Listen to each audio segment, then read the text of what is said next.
Yo, bonjour à tous et bienvenue sur la chaîne du Lamacodeur. Aujourd'hui, première vidéo d'une série de vidéos parlant de modules.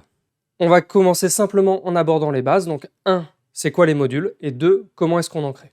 Cette série de vidéos et particulièrement ce tutoriel s'adresse avant tout à toute personne ayant pas ou peu pratiqué les modules. L'idée derrière cette série de vidéos est de faire plein de petites vidéos courtes et simples, dans lesquelles on abordera des thèmes assez variés. Donc par exemple l'utilisation de modules communautaires tels que Nuxt i18n, Nuxt out, ou encore le partage de code au travers de modules, l'architecture micro-front-end ou l'architecture orientée domaine. Je m'en excuse par avance, certaines vidéos seront assez théoriques. Allez, c'est parti. Allons-y, let's go! C'est parti les amis! Les modules sont des fonctions qui vous permettent de personnaliser et d'étendre le fonctionnement interne de Nuxt. Ces fonctions sont appelées de manière séquentielle au démarrage de Nuxt. Comme les modules sont chargés au démarrage de Nuxt, vous allez pouvoir faire des choses très bas niveau, comme par exemple ajouter un layout, définir un nouveau répertoire components, exécuter quelque chose sur des événements Nuxt, donc par exemple avant le build, après un build, au démarrage du serveur, etc. Vous pouvez aussi paramétrer les loaders Webpack, ajouter des librairies CSS ou encore ajouter d'autres modules ou des plugins. Avec les plugins, vous allez aussi pouvoir partager des fonctionnalités entre plusieurs de vos applications et ou structurer d'une meilleure manière votre code. Ils peuvent être à la fois privés ou partagés sur un repository spécifique. Bref, avec les modules, vous pouvez pour ainsi dire tout faire et personnaliser un maximum vos applications Nuxt.js.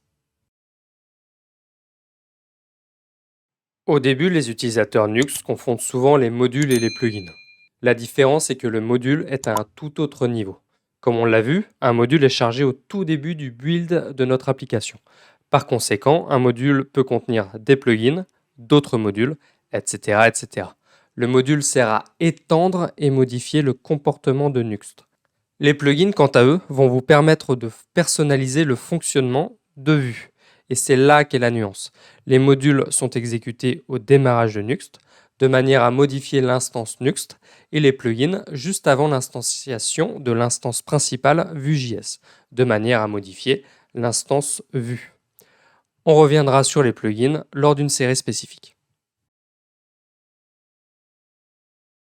Comme on l'a précisé dans la partie précédente, les modules sont des fonctions. On peut les définir au sein de la propriété module ou au sein de la propriété build modules. On reviendra dans une autre vidéo sur les nuances entre ces deux manières de les définir. Comme on l'a vu précédemment, Nuxt va commencer par exécuter les différents modules, donc en l'occurrence nos différentes fonctions. Donc si là je vais dans un terminal et que je fais un yarn dev, je vais avoir un console log module en tant que fonction dans nuxt.config.js qui va s'afficher directement. Donc là, on initialise Nuxt. Et j'ai ce qu'on appelle un fail. Ok, donc j'étais pas dans le bon répertoire. Donc si je réexécute la commande, là, il passe directement dans module machin, blabla.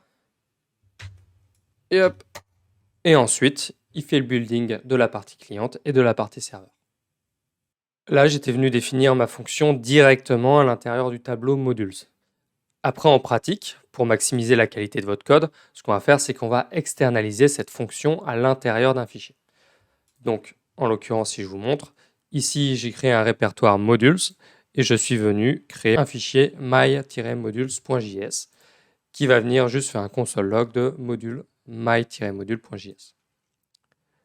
Donc, ce que je peux faire, c'est venir spécifier directement le chemin vers le répertoire, enfin vers le fichier en question.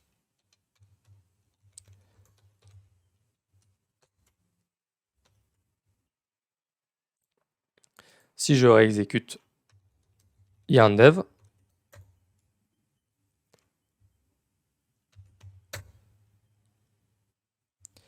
donc là j'ai bien le console log du module my-module.js, puis module en tant que fonction dans nuxconfig.js. Pourquoi j'ai celui-ci avant et celui-ci après? Tout simplement parce que, comme on l'a évoqué dans la première partie, les modules vont s'exécuter de manière séquentielle. Donc Nuxt va commencer par exécuter my-module.js, puis va rentrer dans la fonction définie ici. Pour information, vous allez pouvoir passer à votre module différentes options. Donc là, en l'occurrence, ce que je faisais directement en passant module option en paramètre de ma fonction. Si vous voulez pouvoir le faire en utilisant donc cette manière d'écrire les choses. D'une manière générale, vous allez le faire comme ceci. Donc en l'occurrence, vous passez un tableau. Le premier paramètre étant le chemin vers votre module et le second, vos options. Il y a d'autres manières de définir les modules. Donc une manière orientée objet, comme ceci, donc en précisant une source et les options, ou une manière donc aussi orientée objet, donc en précisant options et un handler, ce qui revient exactement à définir la fonction qu'on avait là. Pour ma part, et comme la plupart des documentations que vous lirez sur les modules communautaires, je définis mes modules comme ceci s'il n'y a aucune option, ou sous forme de tableau s'il y a des options. On reviendra plus en détail sur la partie options dans le prochain tutoriel. Et en parlant de modules communautaires, donc si je vous montre, je mets ça en commentaire. Donc là, j'en utilise différents. Donc au niveau de mes build modules, j'ai atnux.js, slint modules, stylint, tailwind et svg. En gros, concrètement, quand je mets cette chaîne de caractères, Nuxt.js va essayer de la chercher localement. Donc il ne trouve pas dans mon répertoire YouTube Nuxt module le répertoire @nuxt.js. Donc il va automatiquement aller chercher dans notre module, ici, et le sous-ensemble SVG. Là, ce qu'on a, c'est un package.json qui nous dit que le fichier d'entrée est lib/module.js. Donc si je vais dans lib/module.js, je dois avoir une fonction de module exporté. Donc là, en l'occurrence, on a un module export meta. Donc ça, on le verra plus tard. Tac, tac. Et donc ça doit être une fonction export default fonction svg module avec les différentes options de mon module. Et qui va, elle, appeler setup.bind. Et donc qui sera le code de votre module. Si on va voir le fonctionnement de, par exemple, Tailwind, ce sera normalement le même. Donc si je vais dans Nuxt.js, package.json, là mon main c'est dist index.js. Si je vais dans dist index.js, que je vais voir à la fin, donc là j'ai un module export Tailwind CSS module avec aussi les méthodes exportées. Et donc là, si je vais voir Tailwind CSS module, ce sera de même une fonction. Donc là, en l'occurrence, une fonction asynchrone, donc de la même manière que l'autre, qui passe un ensemble d'options. Tout module que vous avez défini localement pourrait aussi très bien être défini globalement, et vice-versa. C'est-à-dire que si j'avais juste copié-collé le code source de Nuxt Tailwind CSS ou Nuxt SVG et installé la totalité des dépendances appelées par ce module dans mon package.json, le module aurait fonctionné de l'exacte même manière.